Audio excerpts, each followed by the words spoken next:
अस्सलामुअलैकुम नाज़रीन, ये है उर्दू पॉइंट और आप देख रहे हैं न्यूज़ शो रामीन सैयद के साथ। नाज़रीन, बच्चों को स्कूल भेजना कितना मुश्किल होता है, इसका अंदाज़ा उस वक्त होता है जब आप बच्चे को पहले दिन स्कूल भेजने पर राज़ी करते हैं। ऐसी ही मुश्किल का सामना समाजी राब्ते की वेबसाइट फेसबुक के बानी मार्क ज़करबर्ग को भी करना पड़ा। मार्क ने अपनी बड़ी साहबजादी को स्कूल भेजने की एक तस्वीर शेयर की है जो तेज़ी से सोशल मीडिया पर वायरल हो रही है, जिसमें उन्हें अपनी बेटी के साथ देखा जा सकता है। 33 साल मार्क ज़करबर्ग की जानिब से शेयर करदा तस्वीर में उनकी अहलिया और साहबजादी दिखाई दे रही हैं और तस्वीर की खास बात यह है कि मार्क अपनी बेटी को स्कूल भेजने की कोशिश कर रहे हैं, लेकिन वो जाने को तैयार नहीं। तस्वीर में मार्क ज़करबर्ग और उनकी अहलिया को बच्ची से मुज़ाकरात करते हुए देखा जा सकता है, जो बेटी को स्कूल भेजने के लिए कायल कर रहे हैं, लेकिन वो रो रही है। मार्क ज़करबर्ग की जानिब से शेयर की गई इस तस्वीर को चंद घंटों में लाखों अफराद लाइक कर चुके हैं, जबकि 6000 से ज़ायद मरतबा इस तस्वीर को रीशेयर किया जा चुका है। और यहाँ को बताते चलूँ कि मार्क ज़करबर्ग को फोर्ब्स ने 2017 के दौरान सबसे अमीर अफराद की फहरिस्त में चौथे नंबर पर रखा था, जिनकी कुल मालियत 71 बिलियन अमरीकी डॉलर है। और नाज़रीन, अगर आपको अपने बचपन का वाक़या याद हो कि जब आपको पहली बार स्कूल भेजा गया था तो आपने किस तरह से अपनी ख्वाहिशात का इजहार किया था कि मैंने स्कूल नहीं जाना, कितना आप रोए थे, तो आप हमें कमेंट्स के ज़रिए बता सकते हैं। बढ़ते अगली खबर की जानिब। बॉलीवुड अदाकारा ने आलिया भट्ट, जिनका नाम है, उन्होंने मद्दाहों को खुशखबरी सुनाई कि साथी अदाकार रणवीर सिंह के साथ उन्होंने अपनी नई आने वाली फिल्म गली बॉय की शूटिंग का बाकायदा आगाज़ कर दिया। फिल्मसाज जोया अख्तर की हिदायतकारी में बनने वाली फिल्म गली बॉय मुआशरे में गरीबों के साथ होने वाले मुज़ालिम और अदम मसावात पर बनाई जा रही है। फिल्म में रणवीर सिंह ऐसे लड़के का किरदार अदा कर रहे हैं जो मौसीकी की दुनिया में कदम रखने के बाद अपने गानों के ज़रिए समाजी मसाइल उजागर करते हुए म्यूज़िक की दुनिया में खूब नाम कमाता है। इत्तलात थी कि सलमान खान की सिफारिश पर फिल्म डायरेक्टर ने मरकज़ी किरदार के लिए कतरीना कैफ की बहन इज़ाबेल को मुंतखब कर लिया है और आलिया भट्ट को कास्ट से बाहर कर दिया है, मगर इतवार के रोज़ जब फिल्म की शूटिंग का आगाज़ हुआ तो सारी क़यास आराइयाँ दम तोड़ गई। आलिया भट्ट ने समाजी राब्ते की वेबसाइट पर बज़रिया ट्वीट मद्दाहों को इत्तला दी कि बिलाखिर आज पहला दिन था, ये फिल्म कुछ वजूहात की बिना पर मेरे लिए बहुत ज़्यादा अहम है। और रणवीर सिंह ने भी फिल्म के लिए नए ख्वाहिशात का इजहार करते हुए साथी अदाकारा का शुक्रिया अदा किया। समाजी राब्ते की वेबसाइट इंस्टाग्राम पर गली बॉय के सेट की तस्वीर शेयर की गई हैं, जिसमें आलिया भट्ट और रणवीर सिंह एक मंजर रिकॉर्ड करवा रहे हैं और तस्वीर में देखा जा सकता है कि बॉलीवुड अदाकारा ने नहायत सादा लिबास पहना हुआ है, बहुत ही सादा वो नज़र आ रही हैं और उन्होंने सर पर हिजाब भी लिया हुआ है, जबकि रणवीर भी सादा मलबूसात में नौजवान लड़के की तरह नज़र आ रहे हैं। इंस्टाग्राम पर अदाकारों को नए अंदाज में देखकर परस्तारों ने बहुत सराहा और बॉलीवुड के नामवर शख्सियात ने भी मरकज़ी किरदारों की केमिस्ट्री पर तारीफों के पुल बांध दिए। नाज़रीन, बॉलीवुड स्टार सलमान खान इंटरव्यू के दौरान खातून एंकर की जानिब से भाई पुकारने पर भड़क उठे। सलमान खान को फिल्म नगरी में मुख्तलिफ नामों से पुकारा जाता है, जिसमें प्रेम, दबंग खान, सुल्तान, टाइगर और भाईजान नाम शामिल हैं। तो सल्लू मियां भी अपने इन नामों से पुकारे जाने पर खुश होते हैं, लेकिन गुज़िश्ता दिनों उन्हें खातून एंकर का इंटरव्यू में भाई कहना बुरा लग गया। भारतीय मीडिया के मुताबिक सलमान खान फिल्म टाइगर जिंदा है की कामयाबी के बाद कतरीना कैफ के हमरा इंटरव्यू दे रहे थे कि इस दौरान खातून एंकर ने उन्हें भाई कहकर मुखातिब किया, जिस पर सलमान गुस्सा हो गए। सलमान खान ने गुस्सा छुपाने के लिए फ़ौरन कतरीना की तरफ इशारा करते हुए कहा कि वो उनके भाई नहीं हैं और सल्लू मियां के जवाब के बाद खातून एंकर ने भी कहा कि वो सब लोगों की तरह उन्हें भाईजान कहकर मुखातिब करना चाहती थी, ताहम ये मामला वहीं ख़त्म हो गया। याद रहे कि इससे कबल भी सलमान खान को फिल्म किक की तशहीर के दौरान भाई कहकर मुखातिब किया गया था, जिस पर उन्होंने नागवारी का इजहार करते हुए कहा था कि उनकी 2 बहनें हैं, लिहाजा उन्हें किसी और का भाई नहीं बनना। सल्लू मियां की ही एक और ख़बर शामिल करेंगे। बॉलीवुड के सुल्तान सलमान खान का शुमार भारत के सबसे पुरकशिश कुमारों में होता है और उनके मुद्दा जानना चाहते हैं कि आखिर सलमान शादी कब करेंगे। ताहम अब सलमान खान ने भरी अदालत में अपनी शादी ना करने के राज से पर्दा उठा दिया है।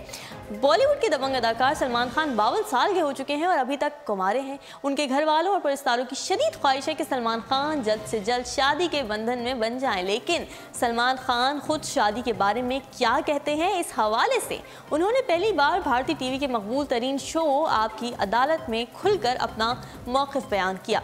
जिसकी वीडियो सोशल मीडिया पर वायरल हो रही है। दबंग खान से जब शो के मेज़बान ने सवाल किया कि वो शादी कब करेंगे तो उन्होंने कहा कि आप मेरी निजी ज़िंदगी से तो वाकिफ़ हैं। इस वक्त मुझ पर अदालत में 2 केसेस चल रहे हैं। एक जोधपुर में काले हिरन की गैर कानूनी शिकार का केस है और दूसरा Mumbai hit and run case है। तो सलमान ने उम्मीद जाहिर की कि इंशाल्लाह ये दोनों केसेस हम जीत जाएंगे, लेकिन अगर मैंने अभी शादी कर ली और खुदा ना खास्ता अगर मुझे सज़ा हो गई और मैं जेल चला गया तो क्या ये मेरी बीवी के साथ सही होगा कि उसका शौहर 2, 3 या 5 साल के लिए जेल में है और मेरा बच्चा उसके साथ? ये ठीक होगा कि वो मुझसे जब जेल में मिलने आए और मैं सलाखें पकड़ कर उससे कहूँ कि बेटा तुम कैसे हो, ठीक हो, पढ़ रहे हो? लिहाजा वो कहते हैं कि मेरा जेल जाना मेरी बीवी बच्चे और आने वाली ज़िंदगी के लिए बिल्कुल भी ठीक नहीं होगा, इसलिए मैं शादी नहीं कर रहा। सलमान खान ने शादी के हवाले से उम्मीद जाहिर की कि जब उनके ऊपर से ये दोनों केसेस ख़त्म हो जाएंगे तो वो शादी के बारे में ज़रूर सोचेंगे और अगर उन्हें सज़ा हो गई तो जेल से आने के बाद सोचेंगे। बॉलीवुड की खूबरू अदाकारा करीना कपूर खान ने दोहा में मुनक्किद होने वाले शॉप कतर फेस्टिवल 2018 में रैंप पर जलवे बिखेरे और खूब दाद वसूल की। करीना कपूर खान बॉलीवुड की पहली अदाकारा हैं जिन्हें कतर के फैशन फेस्टिवल में रैंप पर वॉक करने का मौका मिला है। शॉप कतर फेस्टिवल 2018 में करीना कपूर भारतीय डिज़ाइनर विक्रम भादनीस की कलेक्शन के शो स्टॉपर बनी और उन्होंने बॉलीवुड फैशन की नुमाइंदगी की। करीना कपूर ने विक्रम का डिज़ाइन करदा झिलमिल करता हल्के गुलाबी रंग का लहंगा पहना, जिसके साथ उन्होंने कुंदन, नगीनों और मोतियों से मुज़य्यन चोकर भी ज़ेबतन किया। हल्के गुलाबी रंग के लहंगे के साथ करीना कपूर ने आंखों पर स्मोकी मेकअप कर रखा था, जबकि लिपस्टिक के लिए हल्के रंग का इंतखाब किया था। शॉप कतर फैशन के लिए डिज़ाइनर विक्रम ने करीना कपूर के लिए सुर्ख रंग के लहंगे की पेशकश भी की थी, लेकिन करीना ने नुमाइश के लिए हल्के गुलाबी रंग को पसंद किया। और यहाँ आपको बताते चलूँ कि आजकल दुल्हनों की मलबूसात में हल्के गुलाबी रंग को तरजीह दी जा रही है, जैसे कि हाल ही में रिश्ता अज़वाज में मुंसलिक होने वाली बॉलीवुड अदाकारा अनुष्का शर्मा ने भी भारतीय मशहूर डिज़ाइनर सिवा साची का डिज़ाइन करदा हल्के गुलाबी रंग का उरूसी जोड़ा ज़ेबतन किया था। चीन में सर्कस की रिहर्सल के दौरान शेर और चीते ने अचानक घोड़े पर हमला कर दिया, जिसकी वीडियो सोशल मीडिया पर वायरल हो गई है। शुमाली चीन में मुनक्किद होने वाले सर्कस की तैयारी के सिलसिले में वहां एक शेर, चीता और घोड़ा मौजूद थे और अमला उन्हें करतब दिखाने की तरबियत फराहम कर रहा था। सर्कस में शेर और चीते को घोड़े की पुश्त पर सवार होकर दिखाना था, ताहम रिहर्सल के दौरान अचानक शेर ने घोड़े पर हमला कर दिया और उसकी टांग पर अपने नोकीले दांत गाड़ दिए। शेर को देखकर चीते ने भी पीछे से घोड़े पर हमला कर दिया और यूं महसूस हो रहा था कि ये दोनों मिलकर घोड़े को अपना निवाला बना लेंगे। तो घोड़ा खुद को बचाने के लिए सरतोड़ कोशिशें भी करता रहा और अंदर मौजूद ट्रेनर्स भी घोड़े को बचाने की कोशिशें कर रहे थे।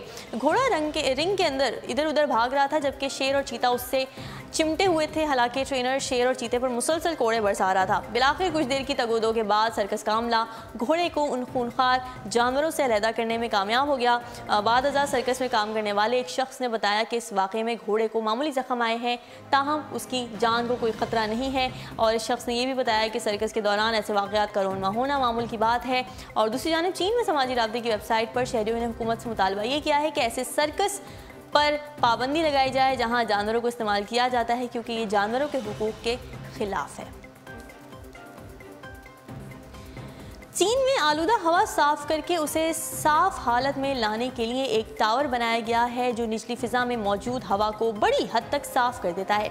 इसे हवा साफ करने वाला दुनिया का बुलंद तरीन एयर प्योरीफायर टावर कहा जा रहा है, जिसकी ऊंचाई 100 मीटर है और इसे चीन के मसरूफ शहरों में बढ़ती हुई आलूदगी और स्मोक ख़त्म करने के लिए तैयार किया गया है। चीन में गाड़ियों और सनतों की बहुतात से वहाँ के मसरूफ तरीन शहरों में स्मोक का मसला गंभीर हो चुका है, जिसे दुरुस्त करने के लिए मुख्तलिफ तरीक़ों पर गौर किया जा रहा है।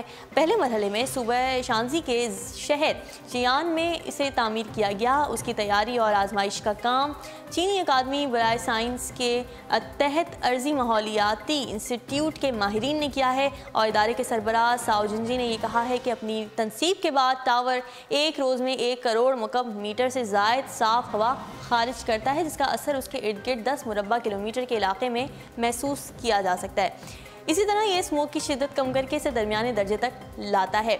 साथ ही बताते चलूँ कि टावर के करीब आलूदा हवा खींचने वाला एक निज़ाम नस्ब है, जिसका रकबा 1 फीट बॉल ग्राउंड का निस्फ है, जिसमें शीशे के घर यानी ग्लास हाउस के अंदर आलूदा हवा जाती है, जिसे टावर का निचला हिस्सा अपनी जानिब खींचता है। ग्लास हाउस शमसी तवानाई इस्तेमाल करते हुए हवा को गर्म करके आगे भेजती है और ये गर्म हवा गर्म आलूदा हवा टावर के अंदर से गुजरती है। टावर के अंदर कई परतें लगाई गई हैं जो हवा को दर्जा बदर्जा साफ करती हैं और यूं इस टावर के अंदर दाखिल होने वाली हवा बतदरीज आगे बढ़ते हुए साफ होती रहती है और आलूदगी से मुकम्मल तौर पर पाक होकर खारिज कर दी जाती है। साउंजिनी के मुताबिक टावर के नताइज हैरत अंगेज़ हैं और उनके मुताबिक ये निज़ाम सर्दियों में भी चल सकेगा जब रोशनी कम होती है और ग्रीन हाउस काम नहीं करते। शीशे पर एक कोटिंग लगाई गई है जो सर्दियों में भी इसे गर्म रखती है और अगले मरहले में शहर में आलूदगी नापने वाले 1 दर्जन स्टेशन बनाए जाएंगे ताकि इस टावर की कारकर्दगी मालूम की जा सके।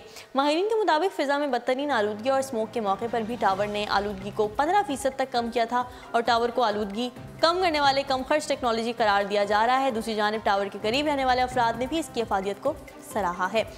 उर्दू पॉइंट्स अब तक के लिए इतना ही। मज़ीद खबरों और अपडेट्स के लिए आप विजिट करते रहिए हमारी वेबसाइट www.urdupoint.com। फ़िलहाल रामीन सैयद को दीजिए इजाज़त। अल्लाह हाफ़िज़।